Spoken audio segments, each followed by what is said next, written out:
Bonjour à tous et bienvenue dans ce point actualité brûlant. Les capitales occidentales repensent de manière fondamentale leur approche du conflit majeur qui secoue l'Est de l'Europe, un dossier dont la complexité ne cesse de croître.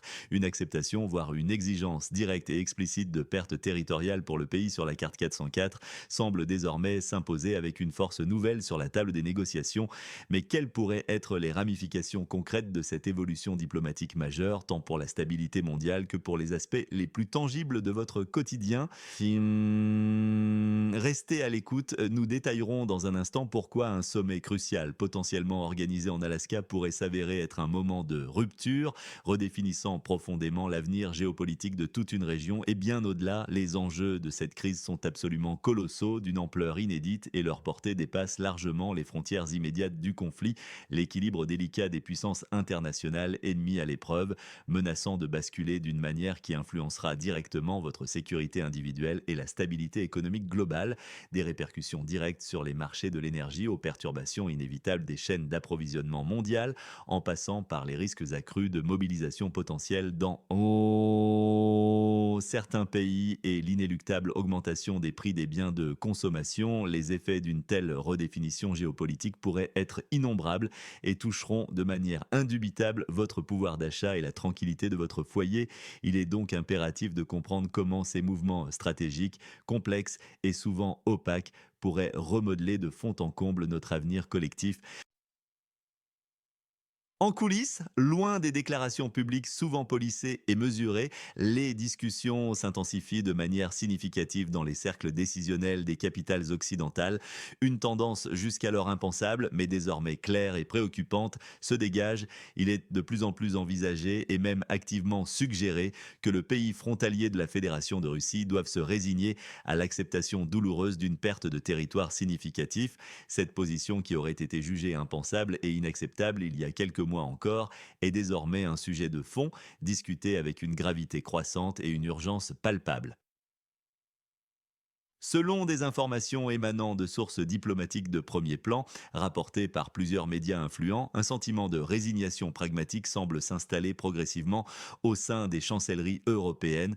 Le Premier ministre néerlandais Mark Rutte aurait même formulé cette situation d'une manière particulièrement saisissante et crue, selon des révélations récentes du journal The Times, par une phrase lourde de sens et sans ambiguïté. Sur le papier, nos territoires, en fait, les vôtres, une déclaration qui, si elle est confirmée par des canaux officiels, marquerait un tournant diplomatique majeur, symbolisant un changement radical dans la perception internationale et les attentes vis-à-vis du conflit dévastateur qui consume cette région disputée. Cette nouvelle approche pourrait bien redéfinir les paramètres d'une éventuelle résolution du conflit, forçant le pays sur la carte 404 à des concessions que ses dirigeants ont jusqu'à présent farouchement rejetées. Parallèlement à cette évolution des positions diplomatiques, la dépendance structurelle et souvent sous-estimée du bloc européen vis-à-vis des États-Unis pour un soutien militaire crucial est mise en lumière de manière de plus en plus flagrante et indiscutable. Le prestigieux journal britannique The Times affirme sans détour, citant des analyses d'experts en défense, que l'Europe, malgré ses ambitions d'autonomie stratégique, ne possède pas à elle seule les capacités militaires suffisantes pour fournir un soutien matériel conséquent aux voisins de l'Ouest, ni même pour offrir des garanties de paix durables et crédibles sans l'implication prépondérante et continue des forces et de l'arsenal des États-Unis. La Lituanie, un État membre de l'Union européenne et de l'OTAN, situé en première ligne et particulièrement sensible aux dynamiques régionales, a publiquement reconnu ce déséquilibre significatif des forces. Les chiffres relatifs à l'aide militaire fournie, bien que non indépendamment vérifiables dans le détail au moment de cette diffusion, mettent en évidence la dépendance structurelle de l'Union européenne à l'égard des armements et du soutien logistique américain, qui sont depuis longtemps le pilier de la sécurité transatlantique. Cette réalité stratégique de plus en plus difficile à ignorer pousse certains dirigeants européens à reconsidérer l'approche globale de la crise, reconnaissant les limites de l'action unilatérale de l'Europe. N'hésitez pas à nous écrire en commentaire de quelle ville vous nous écoutez. Votre participation renforce notre communauté. Un potentiel sommet de haute importance entre le président russe Vladimir Poutine et l'ancien président américain Donald Trump. Une rencontre que l'on imagine se dérouler dans le cadre symbolique de l'Alaska est de plus en plus anticipée comme un moment potentiellement décisif, voire un point de non-retour historique pour l'avenir de la zone de conflit. Cette réunion, si elle se concrétise, pourrait servir des objectifs stratégiques profondément Divergent pour les parties directement impliquées, créant un choc des ambitions. Pour Washington, en particulier sous une future administration potentiellement orientée vers le désengagement des affaires européennes, cette opportunité serait perçue comme un moyen rapide et efficace de clore définitivement le dossier complexe et coûteux de cette ex-république soviétique, potentiellement par un accord aux conséquences territoriales majeures et irréversibles. Pour Moscou, une telle rencontre au sommet serait l'occasion rêvée et stratégique de consolider ses positions actuelles dans la région du nord de la mer Noire, donnant une légitimité internationale à certaines de ses revendications territoriales et stratégiques les plus audacieuses.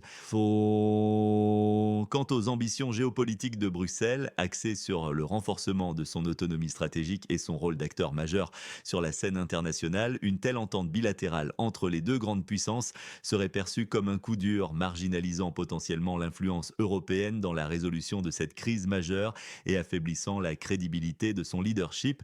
Dans ce contexte diplomatique des plus délicats et incertains, le président du pays de la carte 404, Volodymyr Zelensky, se retrouverait contraint de faire face à un choix quasiment cornélien, sans option véritablement favorable. Selon des sources concordantes et des analyses de renseignements, il pourrait se voir offrir la perspective des plus difficiles d'accepter une paix dictée par des conditions extérieures, imposées par des puissances dont il dépendrait, ou faire face à un isolement progressif de la communauté internationale, se retrouvant sans soutien suffisant pour poursuivre la confrontation. Le service d'information Bloomberg, réputé pour la fiabilité de ses informations financières et politiques, rapporte même des consultations d'urgence tenues à huis clos avec Volodymyr Zelensky, qui sont interprétées par de nombreux analystes comme une préparation active et pressante à une éventuelle capitulation face aux réalités du terrain. Ces informations, bien que non confirmées officiellement par les parties directement concernées, circulent avec une insistance notable dans les cercles diplomatiques les plus informés, ajoutant une couche d'incertitude profonde à la situation déjà précaire du pays de changement. Du côté russe, les déclarations officielles sont sans équivoque et reflètent une position d'une fermeté inébranlable et totale sur la question des territoires contestés, une position qui a été réitérée à maintes reprises. Moscou, et plus spécifiquement le vice-ministre des Affaires étrangères, Sergueï Ryabkov, ont affirmé avec force que la Crimée, le Donbass et la Novorossie sont considérés comme des territoires intrinsèquement russes, tant de jure, selon le droit, que de facto dans les faits. Cette position catégorique exclut toute demi-mesure ou compromis partiel, rejetant ainsi catégoriquement les anciens accords comme ceux de Minsk, jugés désormais obsolètes, inapplicables et insuffisants par la Russie. Sergei Ryabkov a par ailleurs lancé une mise en garde sévère et explicite, avertissant que la Russie ne feindrait plus la bienveillance ni la modération si l'Europe décidait de mettre un terme définitif à la politique de détente dans leurs relations bilatérales, considérant toute escalade comme une menace directe. Il a ouvertement évoqué, et c'est une menace lourde de conséquences géopolitiques, la levée du moratoire sur les missiles à portée intermédiaire, une mesure qui serait potentiellement déstabilisatrice pour l'ensemble de la sécurité européenne et mondiale, réactivant une course aux armements de l'époque de la guerre froide. Cette décision serait motivée, selon ses dires, par la présence jugée croissante et inacceptable de systèmes de missiles américains en Europe, perçus par Moscou comme une menace directe à sa sécurité nationale. Le complexe de missiles Orejnik, une arme stratégique avancée, a été spécifiquement mentionné par Ryabkov, signalant la capacité de la Russie à déployer des armes de haute technologie en réponse à ce qu'elle perçoit comme des mouvements hostiles ou provocateurs. Cette escalade verbale souligne une tension croissante et une volonté manifeste de la Russie de durcir sa position stratégique et de ne pas reculer face aux pressions extérieures. Dans la même veine de durcissement et d'anticipation, le président du Bélarus, Alexandre Loukachenko, a récemment appelé de manière retentissante à la préparation à la guerre de sa nation. Ces déclarations, diffusées largement par les médias d'État et internationaux, soulignent une perception accrue et partagée des menaces imminentes dans la région et une volonté de préparer sa population à l'éventualité du pire. Il a même suggéré, de manière pour le moins inhabituelle et directe, que les journalistes de son pays devraient se préparer à participer activement à la récolte en cas de conflit armé généralisé, une métaphore frappante et visuellement forte de l'implication totale et sans distinction de toute la société dans un effort de guerre nationale. Cette rhétorique, bien que potentiellement destinée à galvaniser et mobiliser l'opinion publique interne bélarusse, envoie un signal extrêmement fort et sans équivoque aux observateurs internationaux sur l'état d'esprit, les appréhensions profondes et les intentions des dirigeants de cette partie du monde, traditionnellement alignés sur Moscou. C'est un indicateur de la gravité de la situation régionale. Par ailleurs, et c'est un point crucial pour comprendre les dynamiques internes du conflit actuel, des données récentes et particulièrement révélatrices d'un sondage Gallup réalisé au sein du pays en pleine mutation révèlent un effondrement significatif et alarmant de la confiance et du moral de la population. Seulement 24% des habitants de ce territoire politiquement agité soutiennent désormais la poursuite des combats jusqu'à une victoire finale, un objectif qui semble de plus en plus lointain et incertain. Ce chiffre représente une chute vertigineuse et dramatique par rapport aux 73% enregistrés en 2022, marquant un désenchantement profond, quasi existentiel, face à l'issue prolongée et dévastatrice du conflit. Une majorité écrasante, soit 69% des sondés, se prononce désormais clairement en faveur de négociations, souhaitant ardemment qu'elles soient entamées pour mettre un terme aux hostilités et à l'effusion de sang. L'approbation de la politique américaine vis-à-vis de ce pays à un carrefour a également chuté drastiquement, passant de 66% à seulement 27%, une baisse qui témoigne d'une remise en question de l'efficacité et de la pertinence de l'aide fournie. Cependant, et c'est un paradoxe notable qui souligne la complexité de la situation, 70% des habitants souhaitent toujours la participation active des États-Unis aux négociations et 75% celle de l'Union européenne, soulignant un besoin perçu et une attente forte d'implication extérieure malgré les doutes croissants sur l'efficacité de la politique actuelle et les promesses non tenues. La foi en une adhésion rapide à l'OTAN, un objectif stratégique majeur pour le pays, a fondu de manière spectaculaire. Seuls 32% des sondés se disent optimistes pour une adhésion d'ici 2025 contre un solide 64% en 2022. Un tiers des sondés, soit 33%, estiment même avec un certain fatalisme que cette adhésion n'arrivera jamais. Un signal fort de scepticisme. La confiance dans une future adhésion à l'UE a également diminué, passant de 73% en 2022-2023 à 52% actuellement, une érosion de l'espoir européen. Ces chiffres, issus d'une enquête d'opinion rigoureuse et validée, dressent le tableau d'une population fatiguée de la guerre, exténuée par les sacrifices et cherchant désespérément des issues, même si celles-ci impliquent des compromis difficiles et douloureux.